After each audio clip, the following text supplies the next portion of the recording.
Fusion food disappoints the hell out of me. You've got this interesting concept. Let's take some established cuisine from over here and mix it up with another cuisine from over there, and let's just see what falls out of it. How cool would that be? It's never anything interesting. You never have, like, Mexican burrito pierogies, which would be delicious. You never have, I mean, Russia and China share one of the longest borders on the planet. You can't tell me that there isn't some obscure place in southeastern Siberia where you have fortune cookies, and inside of it, you have a slightly smaller fortune cookie. You've got all these beauty opportunities, and nobody ever capitalizes on them. Explain it to me like I'm 5. I don't get it. 124. Two's getting obscure with the foreign foods. I don't think that's particularly obscure. You're obscure. How's Two's doing this week? Two's is doing well. How about you? Flying by the seat of my pants this week, folks. That's how it feels. Mashup 124 coming in hot. And we're going to see, we were joking before. I'm like, I don't feel like there's a whole lot going, like, Two's, are you slowing down on me on the headlines? But then we count them up and I'm like, never mind. We're just getting accustomed to we've doing only way got too many 29 headlines this week. Yeah, so you may as well just quit and go home now, everybody. Show's over. Thanks for coming. Yeah. Good morning, Murray Henderson, chiming in. From Alameda Nut, California. And then Marilee made it on time today for my favorite intro of the week. Did you hear that, Sean? God. Favorite intro of the week. Easy does it, Marilee. Easy does it. Oh, good morning from Ponoka County, from Prince Rupert. You must not eat Russian dolls. Have you ever tried them, Kevin? Really? Oh, my goodness. All right. Well, morning I'm glad from the left coast. Well, you know what, Glenn? Good morning to you. And thanks, man. This right here, this little bit of a early morning scotch. I can already tell I'm going to have a hard time wrangling Two's in today. He's just why do you think I'm going to be hard to wrangle in? All fired up this morning. I'm glad to see the Mashup crew is coming in from all over the country. That's pretty cool. So good morning, everyone. Right. And as I've already seen, somebody posting in the comments, Michelle Krieger, about community notes. So we got some community notes. If you got some community events going on, make sure you're commenting now or at the end. We'll make sure we bring it up before we're out. We got and love from Peace River. Peace River. There you go. Mashup collection. I want to bring it up. I'm going to toss it in the comments as well. Here you go. There's the Sharp Rooster, the Mashup shirt, among other things, folks. I'll toss that in there if you want to show your support, by all means. We had the verdict come down on the Coots too. I don't know. I don't know where to go with this right now. I'm just going to keep. How about this? How about we start calling them, instead of the Coots 2, we start calling them the Coots 6.5. Sure, the Coots 6.5, and they're at 943. So, yeah. All right. I mean, I saw a lot of people on Twitter after the sentencing pointing out all of the different instances of people doing far more heinous things and getting lighter sentences. There was a guy who beat a cop to death with a skateboard. He got a lighter sentence than these guys. It's politically motivated. It drives me absolutely crazy. I don't know how much more I can say to add to the conversation you had with Sheila the other day. That was really well done. Happy Airborne Friday to Jamie Sinclair and the boys. I'm told I need to make an Airborne Friday shirt. So when we unveil that, we will, and we'll get her done. Either way, happy Airborne Friday to all the military out there. I got one coming up here on Tuesday with Mike Rude. He's the Rude Awakening tour talking about mefloquine. That was the drug back in Somalia. Yeah. Well, actually, it got used for longer than that, and it's a ride. anyways, that's Tuesday's episode coming out this coming week. So shout out to all the military boys. All right, Yeah. shall we get on with All right. today's one, Well, two, just four? before, if this is a show that you like and you enjoy it as much as everybody seems to, and we love the appreciation, mention it around the water cooler this week.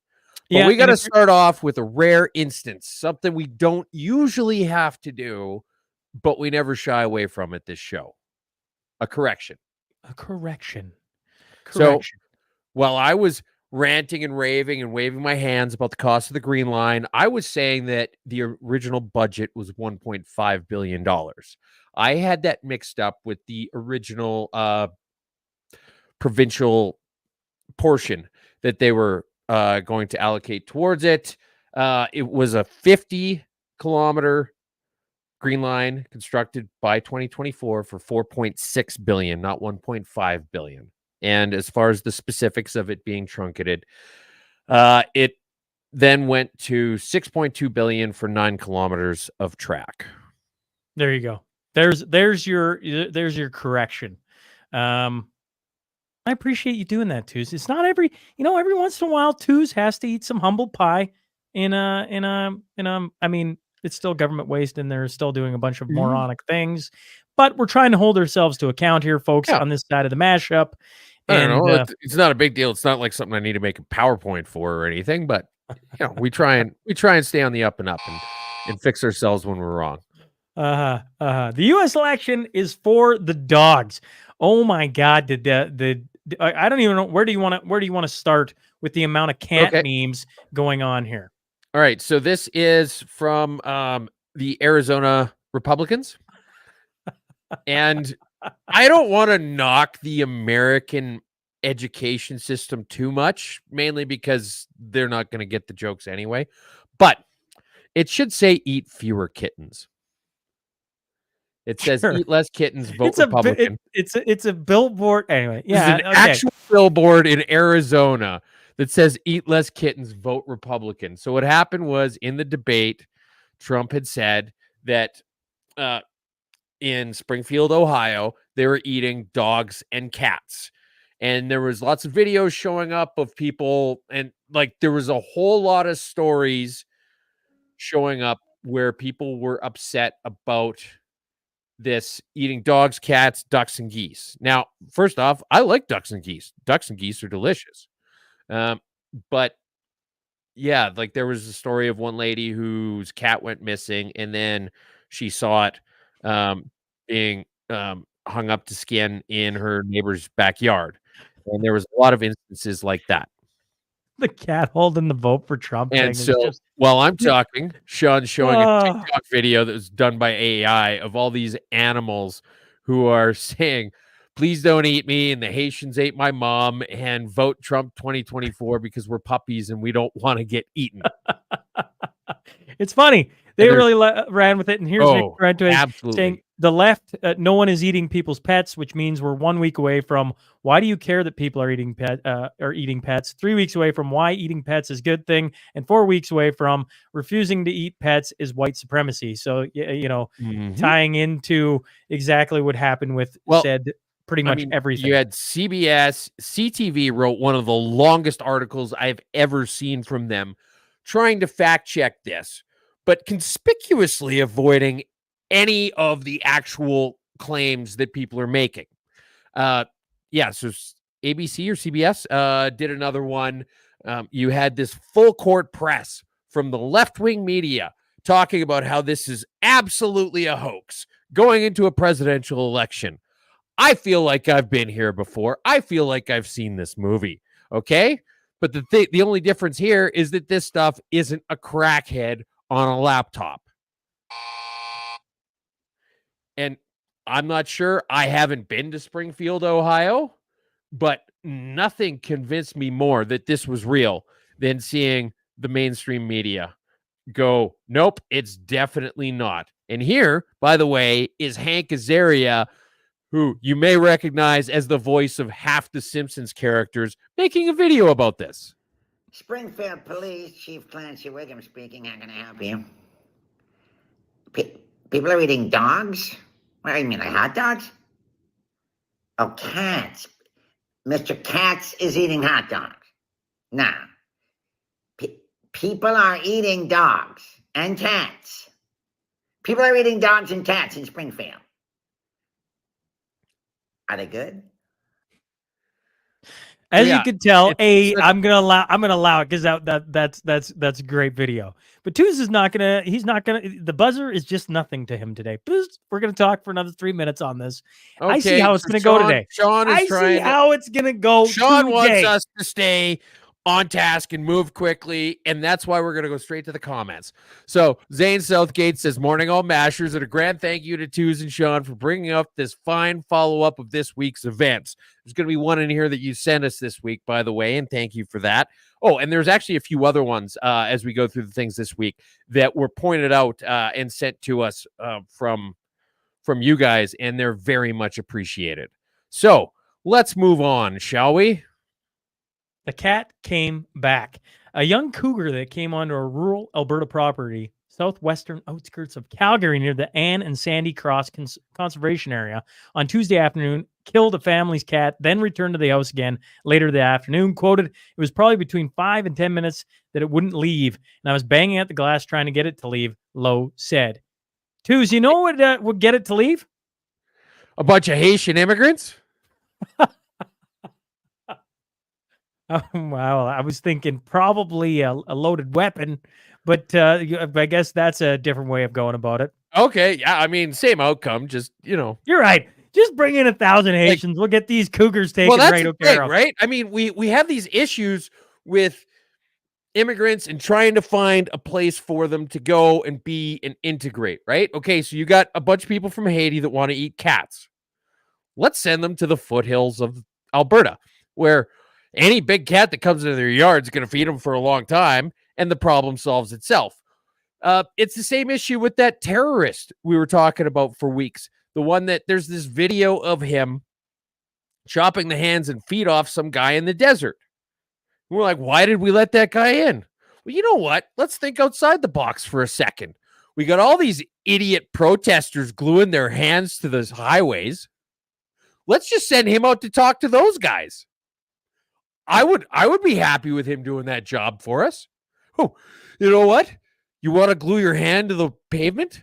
We've actually got a guy who specializes in fixing that sort of problem.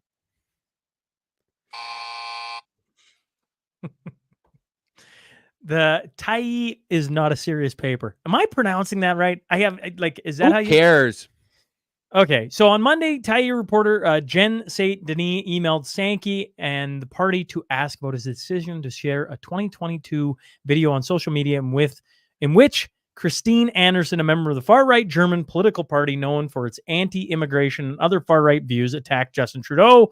And then it went on to say, "I've never wanted my media outlet to become the story, but that happened because of conservative tactics." Conservative tactics, which is just airing out the conversation. Here's what she said. Here's what I said. And he even went so far as to say, here is my tweet that she's talking about. Here's what she said, and here's what I said. And so when you look at it, here is the original tweet saying, "If you thought the Croatian leader called out Trudeau, Christine Anderson rips him apart. This isn't a good look, Canada." Now, this lady's email to them said, blah, blah, blah. "I become aware of this post, blah, blah, blah, by candidate Chris Sankey, where he's expressing some admiration for Christine Anderson, a member of the far-right German political party known for blah, blah, blah." The point is that I literally just read that tweet. It said nothing about admiration. And then the Tyee writes its own kind of trying to get ahead of it rebuttal, which is just this long, meandering, wander through the woods, just lost in the wilderness, picking berries sort of article that just covers anything and everything. But when it gets down finally to the meat and potatoes of it, it skips the whole first preamble and it says, "Can I get some more information on what Mr. Sankey intended with this tweet and what views of Ms. Anderson's he admires?" You're missing the whole first half of what she asked him. And if you had included that in this article, anybody who read it would know that you're an asshole. And if you, I think on the Tyee page, they talk about how They're basically not biased, right? We're going to play the middle. Yeah. And then if yeah. you just go look where their money comes from, because they will show you, they get Mhm. donors directly from Tides Canada. Just one thing. That took 10 seconds. I'm like, well, yeah. They said that their largest voter base is or their largest supporters are individuals, and then when you go into who pays for it, it's less than half. The Tyee is from the left coast, absolutely right. But we gotta point this out, and we gotta call it when we see it, right? Liberal call-in pinch hitter. Former Bank of Canada Governor Mark Carney is scheduled to attend the Liberal Summer Caucus meetings in Nanaimo, BC, where starting Monday, Caucus. Caucus. Monday, Grit MPs will plot the return of Parliament in the next election. Can I point something out just before I carry on with this? Before we talk Carney, okay? When did they start the Grit using Grit instead of Liberal? This is something a long very time ago. No. One's actually used it in a long time. That's what I mean. The funny thing, because they don't have any grit. But I'm pointing out, I guess I understand that grit goes way back. I understand that this is an old term, but how long we've been reading the headlines now for over 2 years. And this is the first time I think I've seen grit last week in the last 2 years. Last week it started. Grit getting used. I'm like, why are they doing that? They're still trying to be relatable.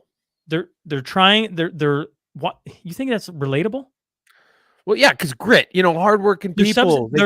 They're substituting liberal for grit. Mm-hmm.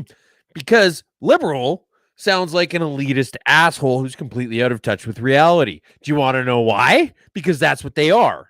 I'm just pointing it out. They're just using that classic term. You're absolutely right. And I think this is the first window where we've actually seen it in the entire time we've been doing the mashup. Well, I'm curious why they keep using grit, because they used it all through this article. Last week it was used once. I read it and I'm like, what's grit? And then I looked it up. I'm like, oh, right. Okay. Yeah. Right. But now it was used 5-6 times in this article. So BC, that means next week Alberta, it's going to be more. Saskatchewan. I think Nova Scotia's trying to get away from it too, but don't quote me on that. Everybody's trying to get away from liberal. Provinces are dropping the liberal parties in the provinces are changing their names to get away from the word liberal because it's so yuck. Okay, back to Carney, okay? He's been tapped to advise the party on the economic productivity plan, one that could inspire the Grits, you see it again, platform or government policy. 8 out of 10, here's further down the article, 8 out of 10 Canadians say it's time for a change according to Abacus data. And then further down, Liberal MPs report a crescendo of dislike for the Prime Minister. Quoted, they disliked him in 2019, they hated him in 2021, and now they despise him. Oh, I love that. That was just... oh, chef's kiss. That was beautiful. But yeah, so they're going to try and bring in Mark Carney to, turn things around, fresh face. Here's the thing is if you need a Carney to run the show, you're literally a fucking circus. Got small hands, smell like cabbage. Okay, where are we at now? Oh, yes, here we go. We're getting some sewer in our fentanyl. And then he took away the headline. Oh, sorry. In our fentanyl drains. There was a lot of comments coming in, and I was trying to hit them. I just didn't realize you read that slow. What a jackass. New data from Stats Canada shows that out of 7 Canadian cities studied, Metro Vancouver had the highest level of fentanyl byproduct in its wastewater.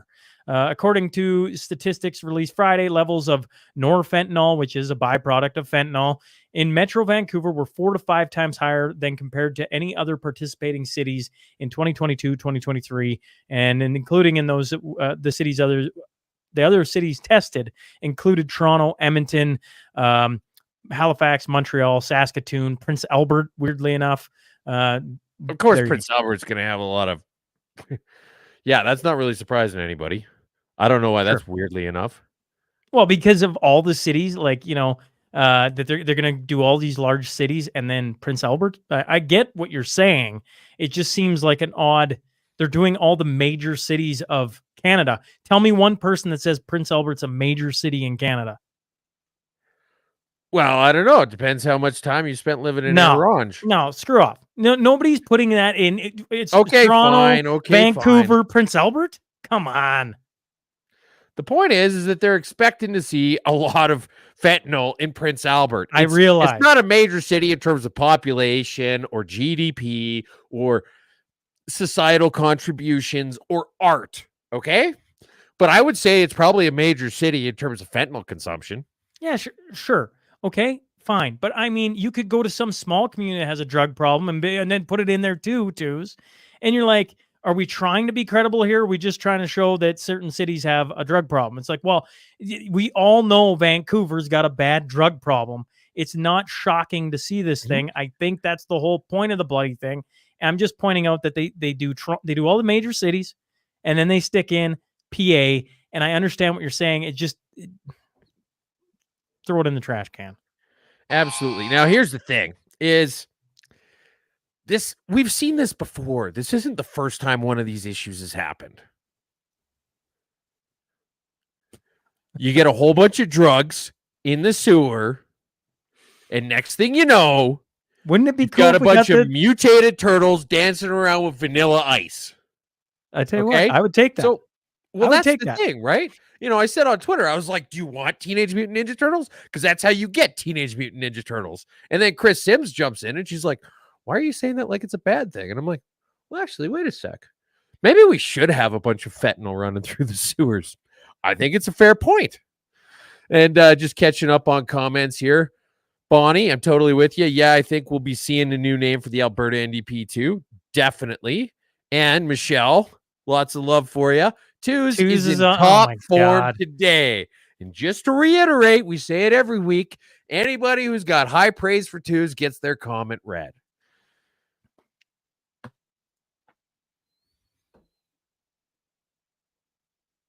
Sean, okay. Sean disappeared. So our next headline is the NDP are not a serious party. Now, I'm just going to bring up this tweet from Sarah Hoffman, the Alberta NDP nothing at all anymore. And she is proud to announce her role as official opposition shadow minister for health. Okay.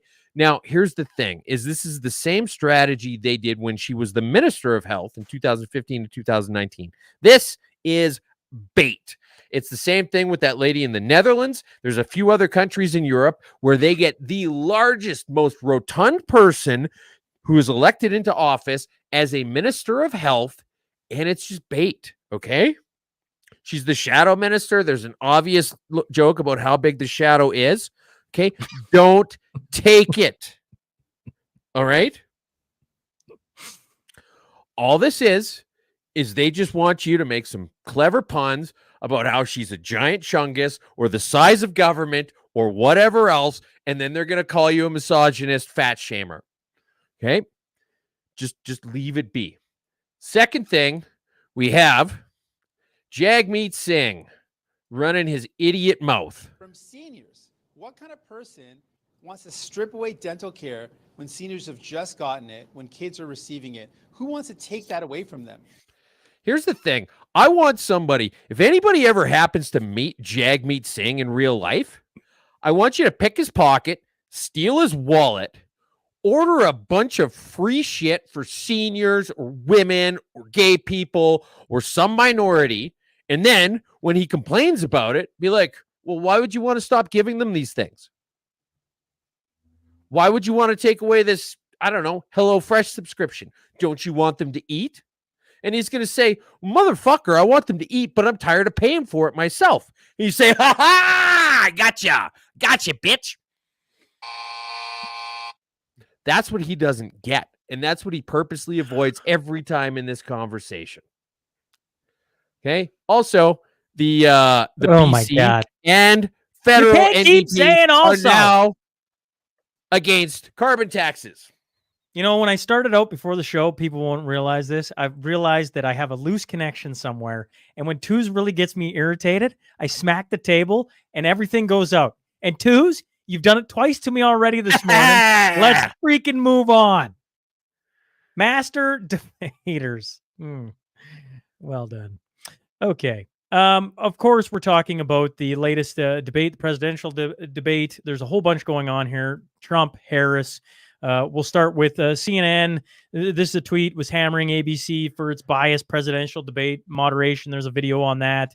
There was a Times article come out, and in the very bottom it said, correction, the original version of this story mischaracterized as false Donald Trump statement accusing Kamala Harris of supporting transgender operations on illegal aliens in prison. As a presidential candidate in 2019, Harris filed out a questionnaire saying she supported taxpayer-funded gender transition treatment for detained immigrants. You kind of get the point. Here's it just goes on and on and on. Is that it comes out where they'll say, "Oh, Donald Trump did this or Donald Trump did that," and how wrong it is. And then when they actually get down to the nuts and bolts, a lot of the time it's right or it's been mischaracterized. And there were several things where Kamala Harris, within like a 2-minute window, said a whole bunch of shit that was verifiably not true and didn't get fact checked on any of it once.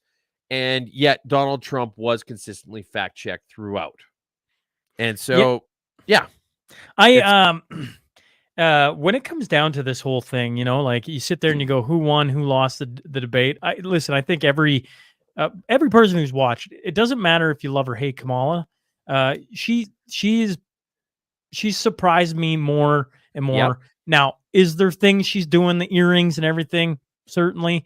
But I don't know. I've come back to a simple point, and it's like, you look at where we're at in this world too, and I go, who's going to make sure we don't go to war?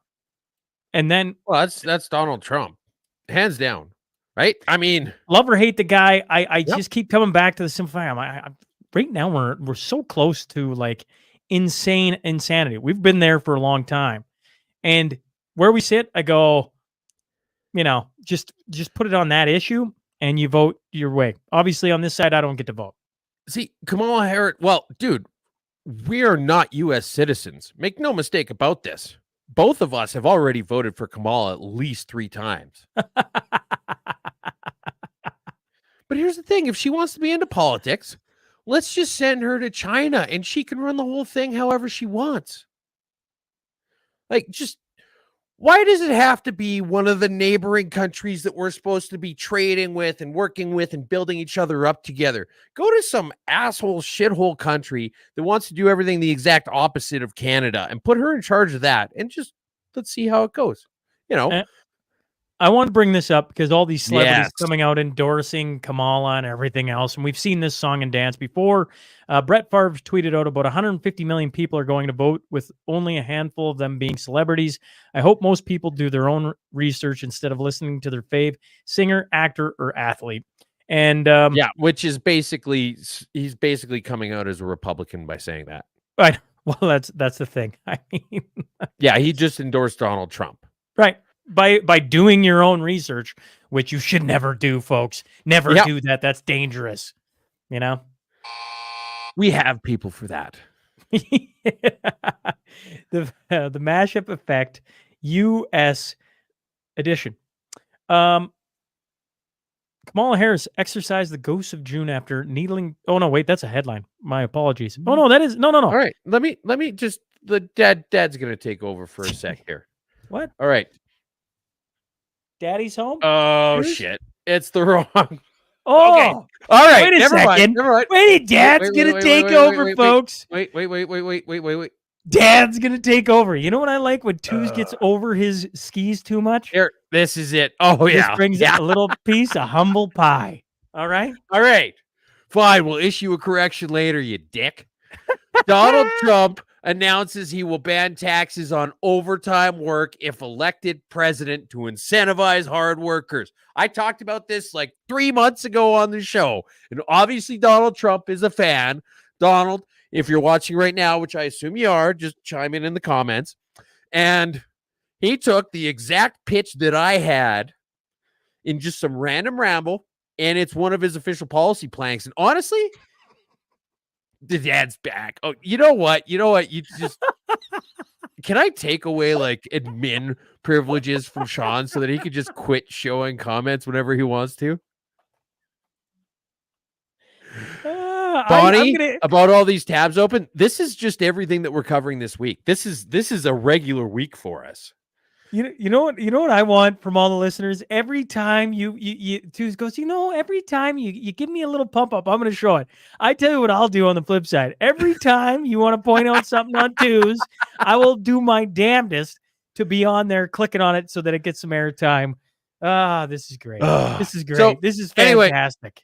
Okay, can we please continue with this show so we can get done quickly? Sure. All right. Okay, so Donald Trump is going to make overtime work tax-free, and that's absolutely beautiful. Just that on its own, I would probably vote for Elizabeth May if she ran that as a plank.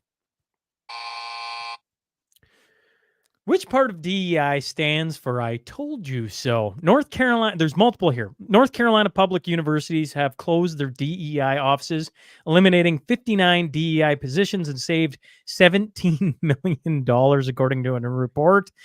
Brewing company Molson Coors Beverage Co. says it's dropping its diversity, equity, and inclusion policies and taking a broader view in which all employees know they are welcome. Does that mean, should we reach out and see if Molson Coors would like to be on it? Twos could probably drink a the Molson sponsor? Coors. Yeah, I'm like, if they're getting rid of DEI, man, I'm all for that. Yes, but I'm not going to sit here and drink 17 Coors Light in the course of an hour and attempt to get a buzz. Honestly, if they throw in a catheter, I'll think about it. But otherwise, I am not interested in Molson Coors. Thank you very much. I tell you what, I'm all interested in companies that are giving the boot to DEI twos. So let's get that. Let's crowdfund that catheter so that we can have be less gay, have a full strength beer. Just saying. And quit making it out of rice. Okay, there's other ones too, but same idea.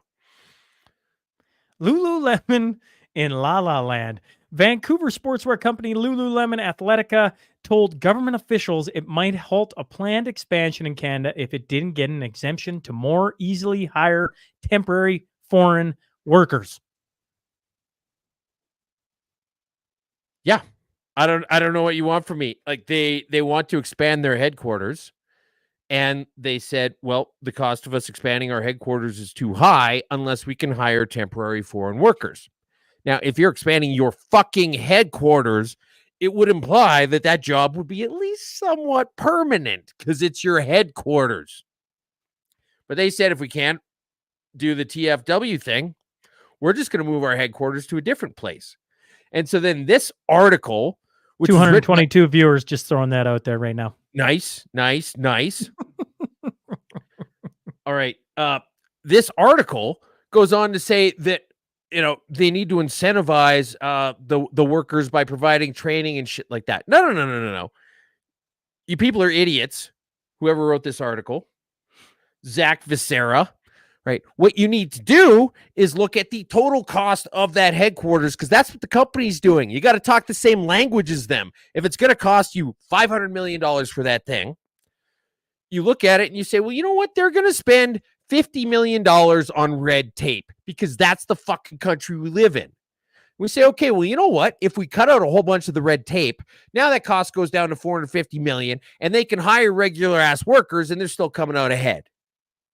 That's what you got to do. You got to have people who understand what they're reporting on, and you got to have people in government who, even if they don't understand what they're trying to pass rules about, being able to consult with people who do.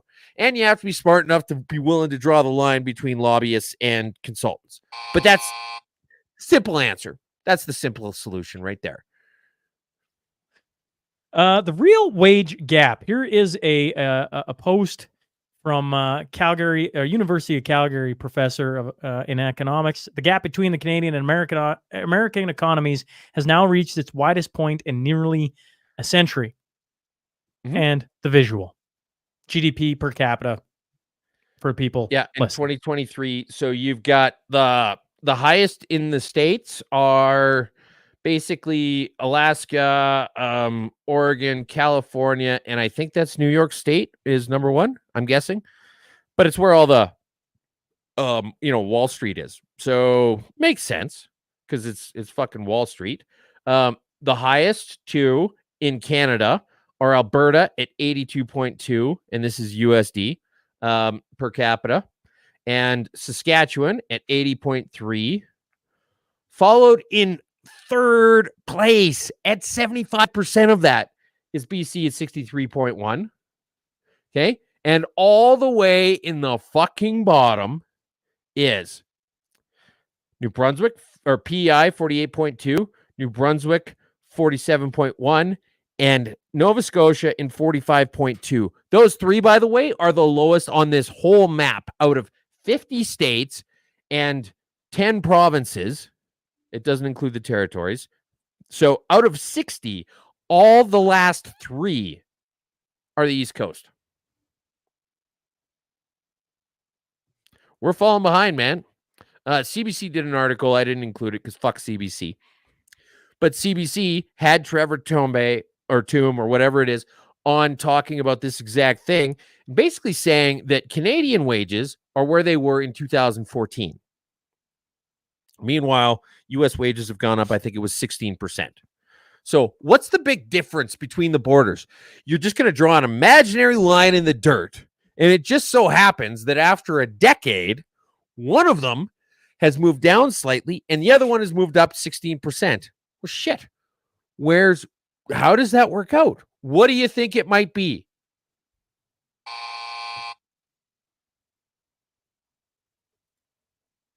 Australian free speech gets kicked in the dingoes.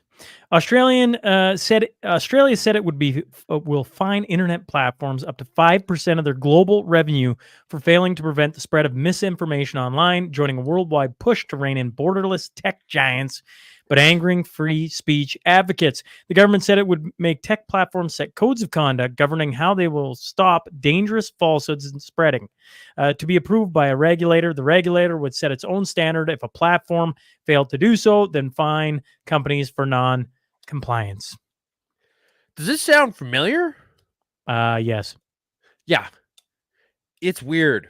It's almost a chicken or the egg discussion, Sean.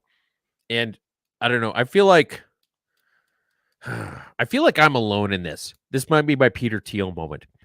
As everybody thinks that it's Klaus Schwab and the World Economic Forum dictating policy, moving around a bunch of world leaders as marionettes. I just look at it and say, okay, well, you know what? It gets tried somewhere and it works and it squashes things being said that the government doesn't like. And so they try it here. And, oh, you know what? If we do this and it gets everybody fighting against each other, we get to stay in power. Oh, yeah, that's a good idea. Let's try that too. And so it might be Klaus Schwab. But I think if you throw Occam's razor at it, it's a whole lot more of people trying to be vaguely overlordish without being overtly and looking at what works around the globe. Elizabeth Warren talking about excess profit in grocery stores. I wonder where she got that from. And it just so happens that Canada's leading the charge on all of it. My issue with that theory is it's another Five Eyes country. So I just look at it, and until it's Mexico saying they're going to do this, sure. But I look at it, it's not, and maybe it's our news cycle that we're looking at, but it's Australia, and we seem to be right in lockstep with a few of the Five Eyes countries on all this stuff. So to me, that's it seems like one country comes up with this bad idea, the next one just follows suit, and then some of them were behind them, and some of them were ahead of them, and it just seems like when it comes to Britain, New Zealand, Australia, the States, us. We are all in the same bad idea pile. And whether that is WEF or whether that is project open book test, everybody puts their heads together and comes up with the best answer out of the whole group. And that's what gets put in. That's basically it. And then Michelle Krieger says Atlantic Canada is lower than Alabama. Wow. Yes. Lower than Louisiana, lower than Mississippi. Here's the thing is this is completely unrelated to Atlantic Canada's lack of prosperity. Because, I mean, you think like, well, Alberta has all the oil and it just magically stops at the border. No, it doesn't. There's a lot in fucking Quebec. There's a lot in New Brunswick. But if you've got an indefinite fracking ban in a place like New Brunswick, you can't really expand your natural resources.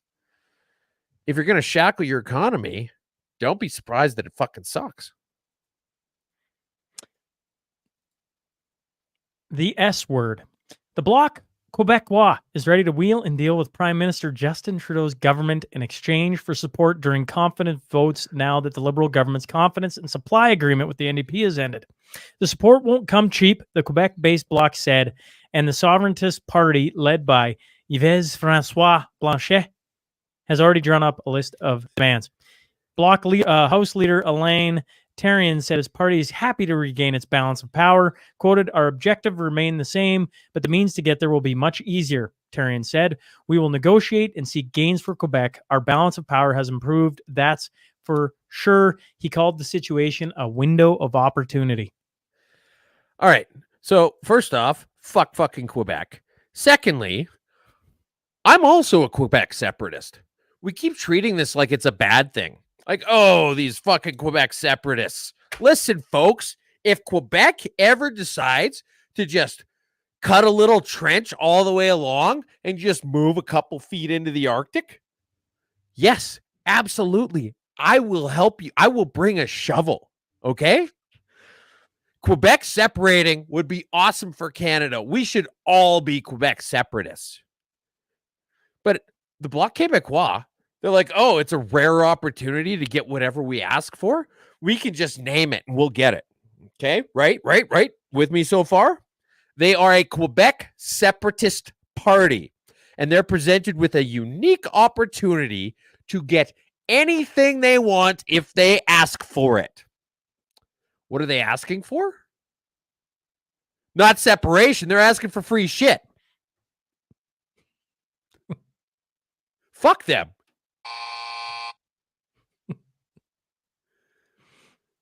Alberta is a B-O-R. Are you trying to say bore? Yeah, bore. Yeah. All right. The United Conservative Party board has approved a gun rights law that would make American firearms advocates drool with envy. The draft will be contain 21 rights. One is freedom to keep and bear arms, including ownership and use of firearm.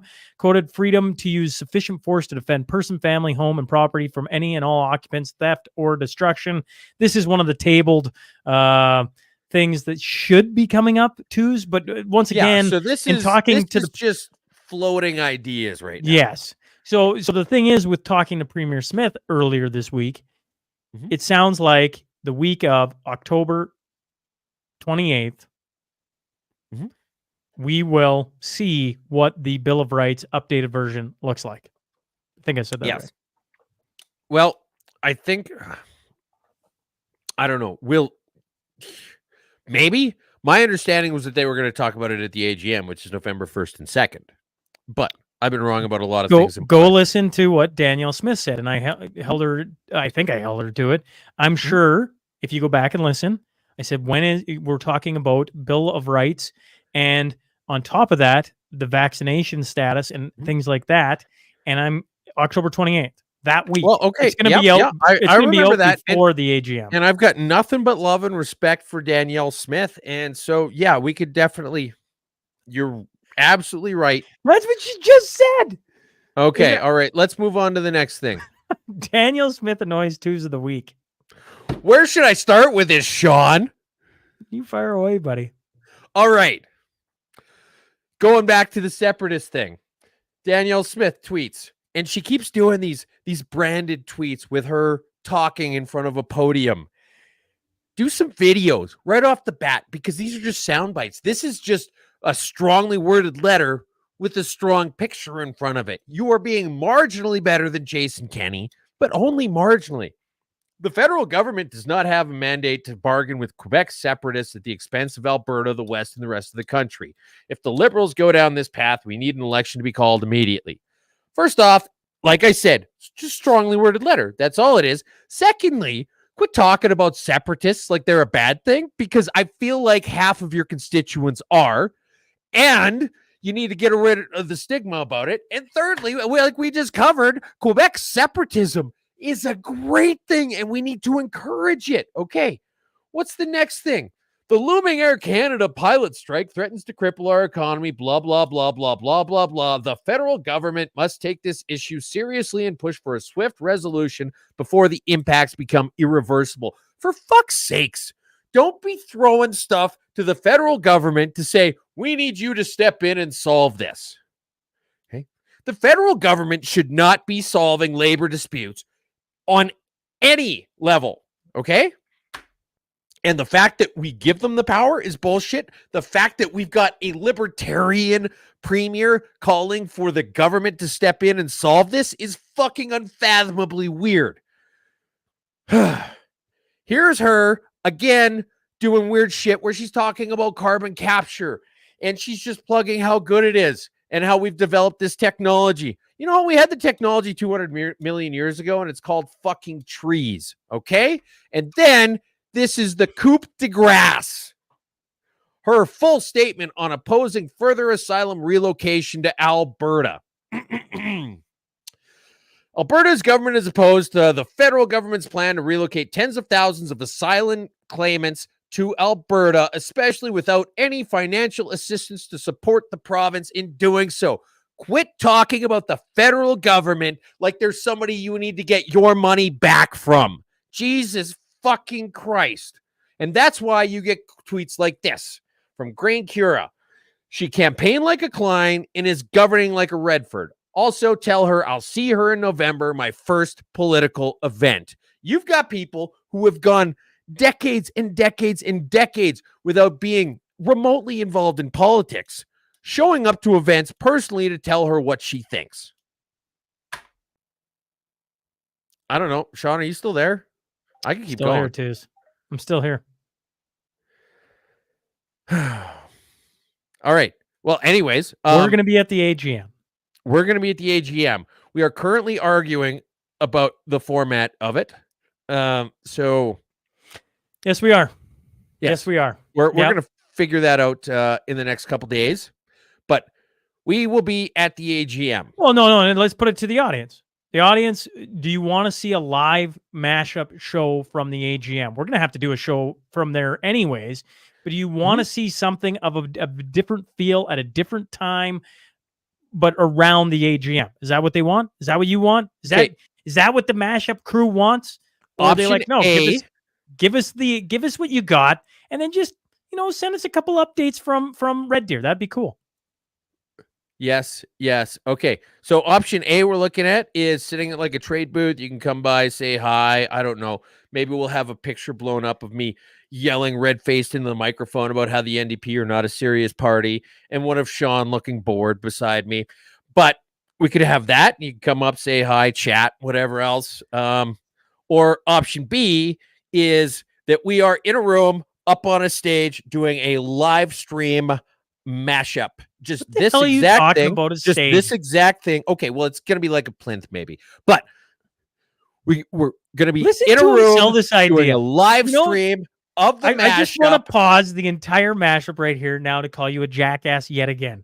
Okay, we're gonna have the little board little thing here, and we're gonna say hi to everybody. It's like okay. So let's just expose the ideas, okay? One is a trade show booth at the actual event where people are going to be. The other is more of an after soiree where you're at a different after venue. Party with booze. You get to sit down in the audience and watch us yell at each other live. Sure. With booze. Mm-hmm. Well, we all know Twos is going to be happy, isn't he? Right? Like, I mean, he goes, I'm going to be boring. Yeah, thanks for that sales pitch, Twos. Oh, man. I mean, the comments are blowing up. I might just put a little dunk booth. Definitely want you keep a live showing the same yes. AGM. You keep showing the same yes. You're as bad as ABC. All the comments are coming in yes. They're He's different literally yeses. Popping up the yeses. Here's a yes. And there's a yes. Oh, okay. Here's two more people. Okay. Of course, it's got to be two. Definitely want a live mashup from the AGM. Oh, I just bet the ones that say literally exactly yes. Okay. Here's the best thing going for you so far. I'll be so busy at the AGM I won't be able to watch it, but I would enjoy seeing it on the replay. Live mashup with a live audience. Oh my God. Why do you need to take the name of Jesus Christ in vain? It's a shortcoming of mine. There's a long list of them. We can go to the AGM from Saskatchewan. So we need a live mashup and can't go. Oh, and we've got another yes. There. Okay. 3 yeses. Okay. Now That was a lot more than seriously. No wonder you need an accountant. 3 yeses, my ass. I can tell what Twos wants to do. I can tell what Twos wants to do. Oh my goodness. This week in government corruption. Let's start. Between February 1st, 2016 and September 26th, 2018, Mark Primo inappropriately used his position as an employee at Innovation, Science, and Economic Development Canada to direct purchases totaling $231,000 and change from ISED to Access Security Logistics, a company that he fully owned. On August 29th, Mr. Primo received 24-month conditional sentence for a breach of trust contrary to Section 122 of the Criminal Code. It went on and on. I'm sure Twos has something he wants to point out. He'll probably say yes 17 times off the 3 tweets. But regardless, tell us what you think, Twos. Please enlighten us on this side. Well, I mean, it's nice that we finally got to the bottom of this. It started in 2016 and ended in 2018. And this came out September 4th, 2024, that this got straightened out. So, you know what? I mean, it's not like our entire justice system is in absolute fucking shambles. It's nice to know that we finally got to the bottom of this. And we gave him a 2-year, 24-month conditional sentence for a breach of trust. The laws should be 10 times worse for politicians, public servants. So if it's something you go to jail for a year for, if you're just regular citizen, if you do it as a politician or public servant, you go to jail for a decade. Just put another 0 on whatever it is. Well, I can safely say on this side, we both know that when it comes to the government, we have 0 teeth when it comes to what they do, and we keep exposing it, and then you find out there isn't a whole lot of penalties. I would love to see something. And I mean, you know, everything Vesper was saying last week was bang on, and that's exactly it. Shout out to Vesper. Innocent bystander struck down in gunfight.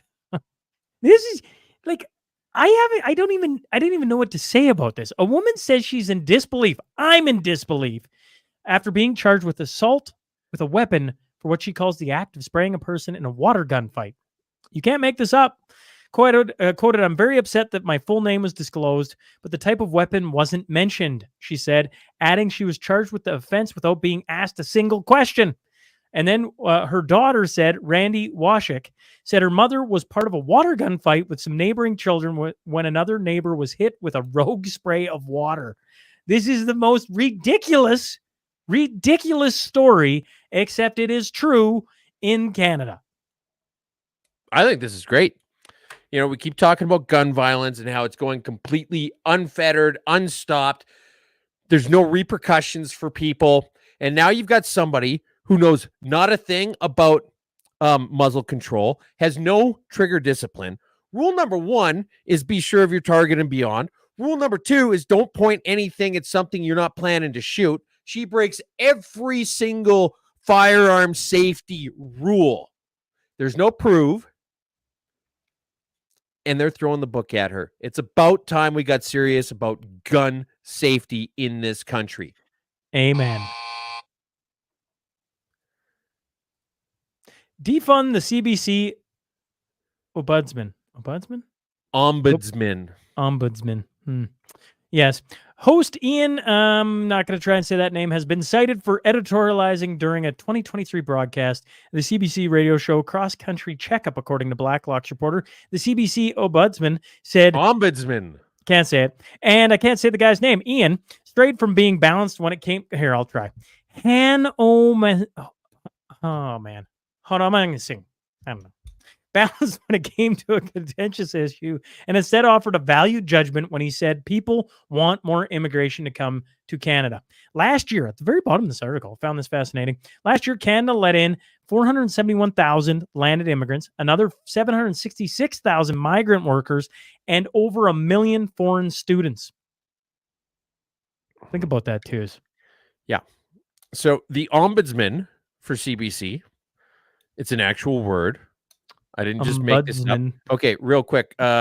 Diana says it's not a firearm, it's a water toy. I was being facetious. I am fully aware of that.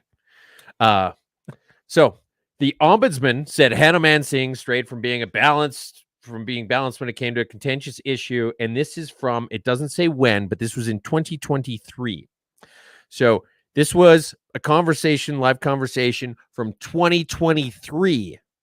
And now we are in September of 2024. So this is at the very least 9 months old. It's probably on average going to be about 15 months old. And the ombudsman finally was able to look at this and say, yes, I think he was slightly out of place here, and that he editorialized when he should have been presenting things objectively. It took him 15 months to do this. You think he could maybe go back to the Freedom Convoy content? Like, does he work for Revenue Canada? Jesus, fuck. This is why. So whoever was in the comments a little while ago, it's like, why do you keep swearing? Why do you keep saying? Because of you're taking the Lord's name in vain. That's what they're upset about. They're not worried about the swearing. The Lord's name in vain. That's what they're. Listen, you just get you talk to all of our elders. They would say the same thing. Right? That's what people are upset about. That's it. That's it. Your job is to hold the CBC to account, which obviously you've been sucking at lately. And if something as simple as a comment in a conversation takes you a year and a half to getting around to getting the bottom of, like, nobody even remembers this anymore. You may as well say something about the JFK assassination while you're at it. Like it was that long ago. Seriously, figure your shit out. Get your poop in a group. All right, but that's not even everything. So what? We're going to stick on the CBC for forever? Fuck. Fine. Whatever. All right. Goofy news. Oh, Deuce is finally feeling like me this week. Oh, I know that look. I've been feeling that look. Australian Olympian Rachel Gunn has been named as the world's top female breakdancer by the World Dance Sport Federation. No, you cannot make that up. And a British criminal is part of a group that has pulled off an audacious prison break in Portugal, escaping by ladder over the wall and making off before guards realized they had gone. I guess just throw a ladder over the wall and away you go. Like, imagine you're Wentworth Miller and you tattoo your entire body with all the blueprints of the prison and everything like that. And you go through like 13 episodes of figuring out how to break out and getting all of the things together and all of that stuff. And then somebody just shows up with a ladder and they're like, oh, hey, how's it going? You're like,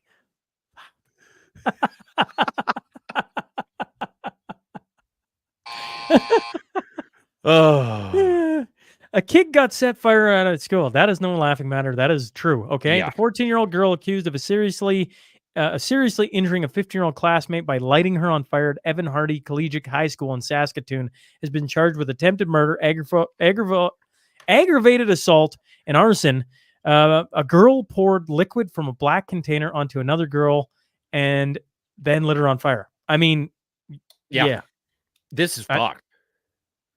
I got no. This is something that we would be like, what the hell? No matter where it happened in the world, we would probably mention it if we heard about it. But Saskatoon. Yeah. Like, I've played sports at that school when I was in high school. Like, and I know a lot of people who went there. And you just think, like, that is just, I don't even know what to make of it. I don't know what to say about it. It's just absolutely fucked, and it needed to get mentioned.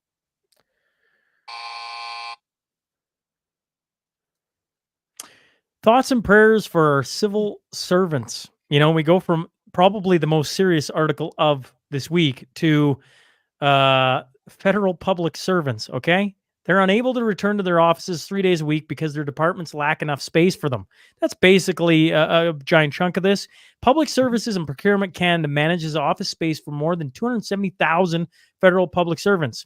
As of March 31st, there were about 368,000 federal workers. If two's ever had a point on reducing how many federal employees ever had a point? Oh, I was just saying, if you couldn't find one, here's like reason 728. All right, fair enough. So they got to go back to work, and they're just cramped all in together on top of each other, and there aren't enough workspaces. Which, is that even true? Does that mean that the public sector has grown so much since they sent everybody home that there's no room for them now that they're all coming back? Because it's not as though the office space got beamed up to this mothership, right? So either some weird fuckery is happening with how they're trying to explain this, and they're like, oh, well, I mean, we've all got to have cubicles now. We can't all have corner offices or something like that. Sure. Or our public sector has grown so much They don't have room for that it. they didn't even realize that every room in every building is full. Now, one of the other things is they keep complaining. They keep making the argument for us. They talk about how stupid this is. Like the one guy, and I saw this multiple times. There was one guy who said it in an interview. It showed up in an article. They say, why do we need to go back to work in the office when we spend half our day in meetings on Teams anyway? Motherfucker, if you have a job where you spend half of your day in meetings consistently, day in and day out, your job is completely unfucking necessary. This is where they don't help themselves more. Okay. They've got a thing going on saying buy nothing. And what it's saying is we encourage members to pack a lunch, minimize spending on in-office days, make a decision to buy local as much as possible, promote your favorite neighborhood business. They're talking about not supporting downtown business. So like if you had a business downtown, they're saying you shouldn't support them. And that will force the federal government to look at not putting you to work. The idea being that if the local businesses downtown who have been suffering because their bread and butter, which is a bunch of vampiristic bureaucrats, are now actually going to be showing up around the area, they're saying, well, don't give them their business. And then they're going to complain to the government, and then the government's going to step in, and they're going to be like, okay, well, we'll just subsidize you until this problem solves itself. And that's somehow going to make things better. But like, how misguided is that concept in the first place? The government's making us go to work. Our bosses are making us go to work. And so to retaliate, we are going to punish small businesses in the area. The fuck is wrong with you? This is why everything about Ottawa is a shit show. Yes. Update. Portrait heist. You know how we love to talk a good heist, folks. The This Roaring is one of the Lion. first ones we talked about. The Roaring Lion. Yeah, this goes back a while. So the Roaring Lion has been found. It's a 1941 portrait of British Prime Minister Sir Winston Churchill, famed by Canadian photographer Youssef Karsh, which was reported stolen from the lobby of Ottawa's Fairmont Chateau Laurier Hotel in August 2022, and has been located in Italy. So if you go back to when we were talking about this, when it happened, a 43-year-old man from Powassan, Ontario, was arrested April 25th and appeared in court in Ottawa the next day, charged with multiple offenses, including theft, forgery, and trafficking and stolen property. And his name is under a publication ban, which I found very odd. Weird. Yes. And there was no almost like the plot given. thickens. Yes, no reason given. Yeah, because his name's going to be like Justin Trudeau or something. You know how he got caught? I assume he got caught by selling this at a public auction, right? Like that would have. I mean, you're going to go through all this. You're going to be so brilliant, and then you're going to put it in. This thing didn't even get noticed for what, 6 or 8 months? 8 months. 8 months. Yeah, it sat there with the forgery up there before anybody was like, "Hey, wait a second, the color seems off on it," or whatever it was, off. And like, well, let's look. Oh, no way, it's been stolen. Nobody even noticed. You had enough time. You could have gone on cruises galore. You could have taken that thing all around the world and just done a bunch of selfies with it. Like, here's next to the Leaning Tower of Pisa. Here's next to the Eiffel Tower, the Statue of Liberty, the Grand Canyon. Oops, I dropped it. It's okay. I got time to go back and get it. Nobody notices it's gone yet. You could have had the time of your life with this thing before anybody even realized. And so much time had gone by that they had no way to follow up and be like, well, I don't know. We don't have cameras going back that far. Where do we even start with this? Caught at a public auction. And then he takes it to a public auction. Hmm. Imagine being that smart We and had that stupid at the same time. We had such high hopes for this heist, like it was going to get pulled off and nobody was ever going to know. Not today. It's like the Neil deGrasse Tyson of heist people. Liberals actually write about something for once. Twos, show the clip. All right, this is basically the best thing you're going to see all week. This is Jamie Batiste. You may remember him as being the Liberal MP from New Brunswick who said a bunch of racist stuff about Native girls and pills. We're basically like the only skinny ones who are addicted to drugs. This is him laying down the law and talking about Eastern Canada in the most honest way possible. When I talk to people at the doors, I don't get that, that sense that we're in trouble in the Atlantic. I think that the Atlantic has typically been a progressive spot. It's not, it's one of those places that are kind of meat and potato fisheries, EI kind of folks that that tell us how they think we're doing. And meat and potatoes, fisheries, EI kind of folks. Do you remember that map we just showed where the 3 poorest places on the entire fucking top half of the continent are all Eastern Canada? Yeah, they're EI people. Here's my prediction is that in the next couple months, there's going to be a big announcement from the Liberals that's going to do something to pad EI or make it easier or do something that's just going to mean more money going to people from EI.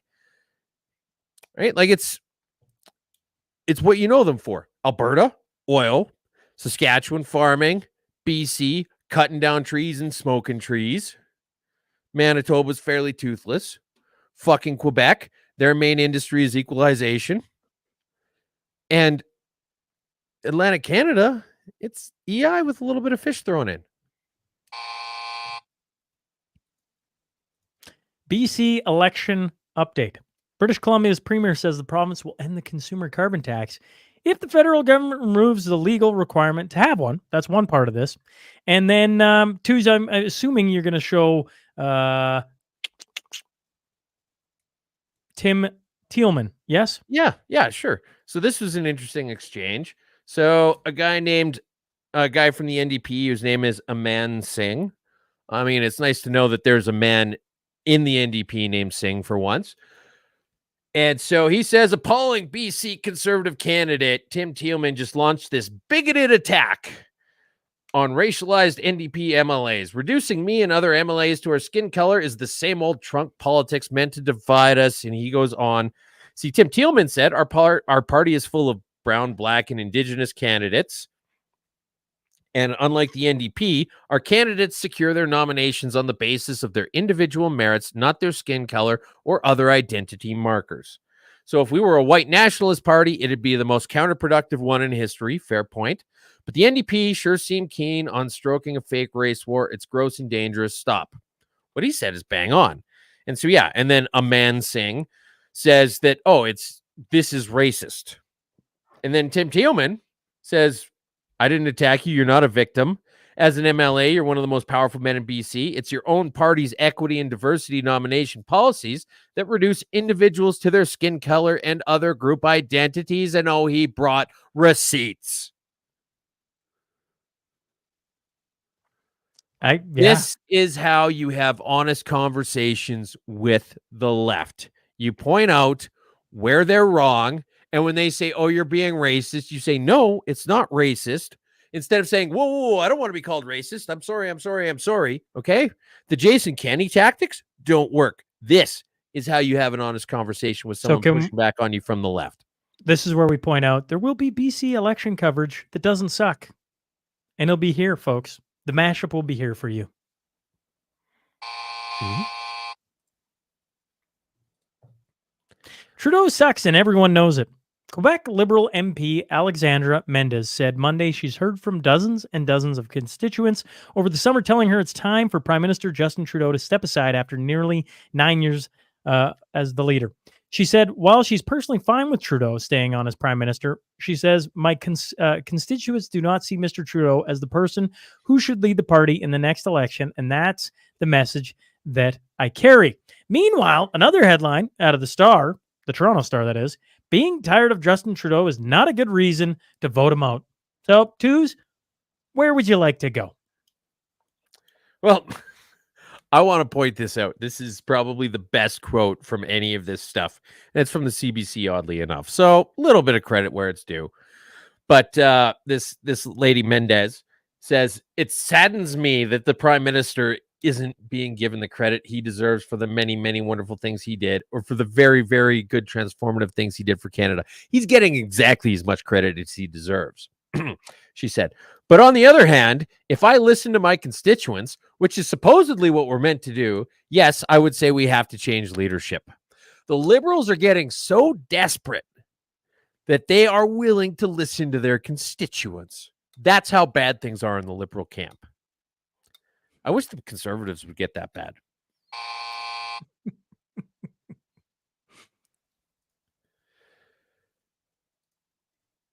Speed cam rollout grinds to a halt. Toronto's automated speed enforcement cameras have issued millions of dollars in tickets and do actually cause drivers to slow down.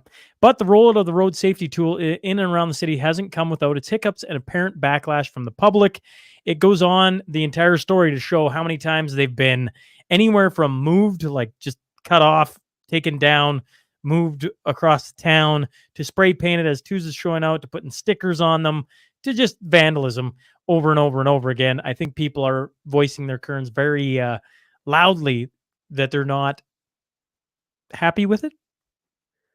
No, and despite the fact that it gets stated that they reduce speed, they probably do on some effect, or to some effect. But the thing about it is that it's not. Think about it. Imagine, okay, dog, right? Your dog does something bad, piddles on the carpet or something like that. You don't send him a letter in the mail a month later saying, quit piddling on the carpet. Right off the bat, you correct the situation. That's where, like, you pull people over for speeding and you hand them a ticket. Oh, shit, I was speeding. I got pulled over. You've got the immediate consequences of what happened. That's how you actually deter speeders. It's been well established with the photo radar in Edmonton, and in the 2016 election, I think it was the mayoral election, there was that one candidate who pointed out that all of the places that get the most speed traps aren't the highest incidence of collision. They don't put things where they're a problem. They put them where they generate the most money. And if you're going to have an honest conversation about this, maybe shit like this will stop happening. I don't condone violence, but if I was going to have an opinion on it, it might go something along the lines of, I'm glad this is happening. Maybe. Happy news. Okay, we got a couple different stories here on happy news. Do you want to show Luongo's video? Walking in? Yes. I thought there's the hockey player in me. I'm like, that'd be cool, Yeah, I'm the one who found it, but yeah, take credit. So anyway, somebody posted a Facebook isn't ad. That what Twos does all the time? Yeah, I think it is. Carry on. Somebody posted an ad on Facebook saying they needed a goalie. And so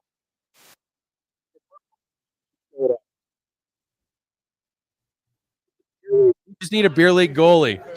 There, you're showing it, but you don't have it on the screen. Yeah, show it one more time. Oh, shoot. Sorry. So there he is. And then he's, of course, saying that he's going to need some good defense. So, yeah, like, just imagine you and your buddies, you need a goalie, and then all of a sudden, Luongo shows up. I mean, regardless of what you think about the Canucks, which should be very little because, they're the Canucks, he's still one of the better goalies on the planet. Correct. Reaching an epigee of 1,400 kilometers during the Polaris program, Polaris Dawn mission today. Anna Menon and Sarah Gillis, both SpaceX engineers, have traveled farther into space than any woman in the history of humankind. There you go. There's that. So there's the two ladies. Yep, and absolute props to them. This is a big accomplishment. I mean, imagine going on a trip with any other woman over 1,400 kilometers and not having her asked to stop somewhere along the way.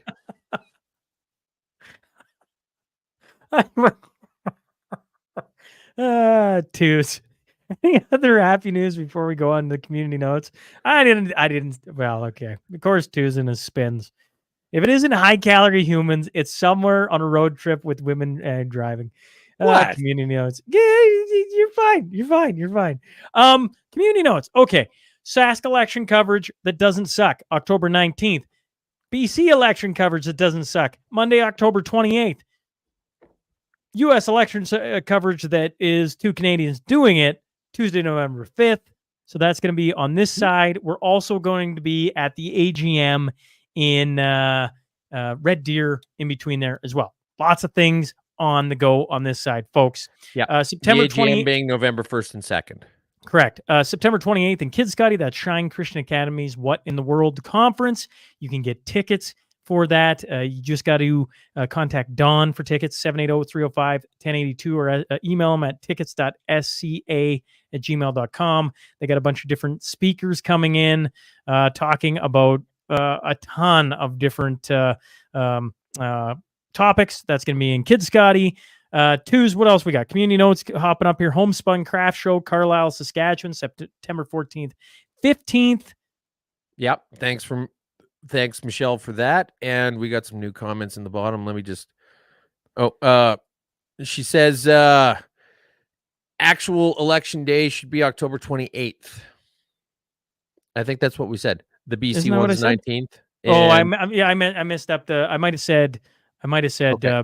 BC second. All right. Yes, you're right. Anyways, Michelle. One of them's the 19th. The other one's the 28th. Just show up to vote for both, I guess. Biggest veggie contest at the Garlic Festival and Market, September 22nd. Where's that? It says Rethink Red Deer Common Ground Garden Project. So there you go, Red Deer, Alberta. So there's that one. Then we also had vegetable in Red Deer.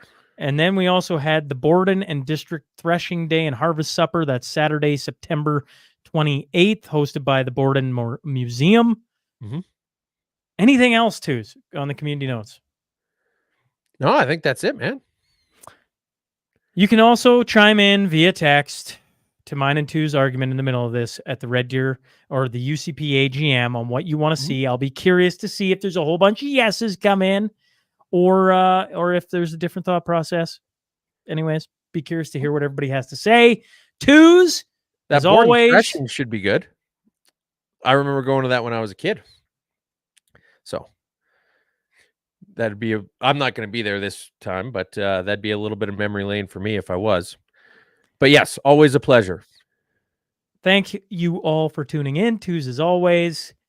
There isn't a week that doesn't go by where we don't argue about something. And folks, if you enjoy it, and I'm going to speak to the X users specifically, make sure you're retweeting it, sending it out there so we can get a bigger audience as we go along. We're always here. 10 a.m. Mountain Standard Time. If you're on Facebook, you're on YouTube, you're on anything, make sure you're commenting, sharing. And the next time you're around the water cooler, as Twos pointed out at the very start, make sure you bring us up. That's how we can make this a larger audience. And we enjoy having you guys on every stinking week to hear us two go at each other. Twos. And thanks again, Glenn, for the scotch. Till next week, sir. Folks, thanks for tuning in this morning.